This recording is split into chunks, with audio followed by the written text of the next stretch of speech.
Devant vous, une perle de la nature, l'archipel des Togian en Indonésie. Ces magnifiques îles et leur unique écosystème sont cependant en danger. Le monde industriel a récemment percé leur isolation de longue date, mettant à risque la fabuleuse faune et flore de l'archipel. Néanmoins, il existe une solution à ce problème.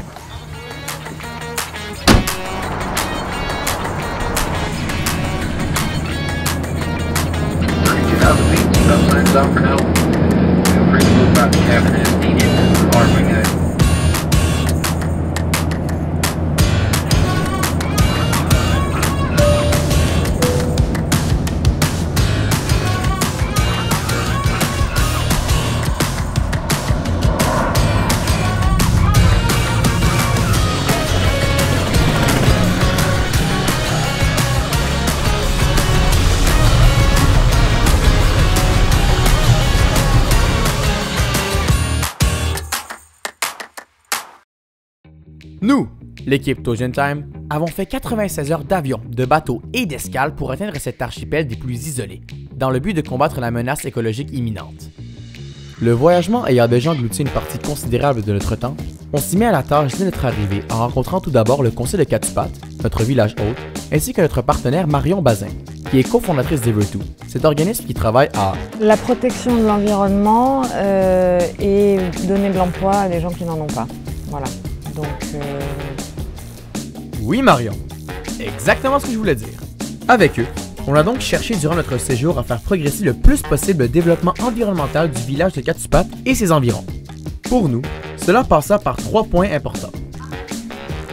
Premièrement, nous avons cherché à développer des outils concrets qui contribueront directement à la protection de l'environnement local.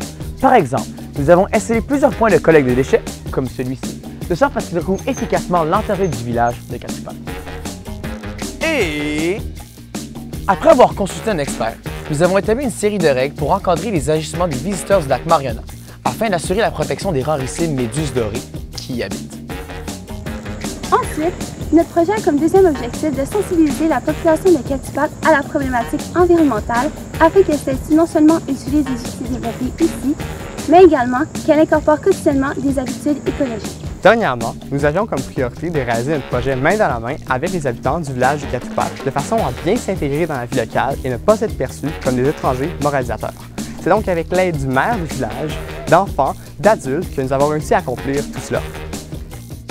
Suivant donc ces objectifs, on a mis la main à la pâte. Construire, sabler, identifier de nombreuses dizaines de poubelles, conceptualiser, assembler, sabler et peinturer d'affiches simples et compréhensibles pour la population, créer et animer des activités environnementales pour les enfants de l'école, rencontrer et sensibiliser les 150 familles du village, élaborer et mettre sur pied notre encadrement du lac Mariana, puis planifier et discuter d'initiatives futures avec les dirigeants du village et d'Ever2. Bref, nos journées furent très occupées, mais les résultats étaient là et notre motivation ne faisait que grandir. Du moins, jusqu'à ce qu'un sérieux contretemps se produise. Notre projet fut vandalisé. Nos affiches et poubelles furent saccagées à coups de pinceau de peinture bleue et nos outils de peinture furent balancés à l'océan.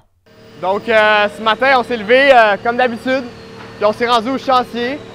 Et là, on a des complètement estomaqués, c'est fou, hein? Une nuit, tout notre travail a été vandalisé.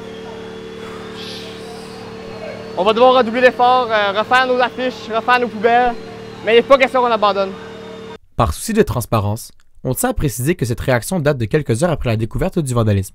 La réaction instantanée de Thomas aurait nécessité bien trop de censure. Merci de votre compréhension. Il faut aussi comprendre que ce vandalisme n'était pas réellement dirigé contre nous, mais plutôt contre le groupe politique qui contrôle la mairie de Katupat, ainsi que le gouvernement régional qui nous a appuyés dans toutes nos démarches. Bref, la perte de tout ce travail fut difficile à avaler au départ, mais par chance, le vent se remit rapidement à souffler dans notre direction. En effet, suite à ces événements, une grande partie du village, en plus des gens de la mairie et du gouvernement régional, se déplacèrent pour nous aider à regagner le temps perdu. Au final, le vandalisme n'aura donc nullement affecté le succès de notre projet, puisque nos objectifs d'équiper et d'éduquer la population de Katupat en termes de gestion environnementale furent remplis. Et même, cette expérience de vandalisme nous a ouvert l'esprit à de grandes réflexions. Lorsqu'en voyage d'aide internationale, est-ce la bonne chose que de s'intégrer de façon pleine et entière dans la communauté locale? Cela ouvre la porte à des possibilités de se retrouver à être le dommage collatéral de potentielles luttes politiques internes, comme ce fut le cas pour nous. En fin de compte, de ce voyage et ses mésaventures, nous en ressortons grandis. Et... quelle heure est-il? Ah oui, C'est l'heure des Todjian.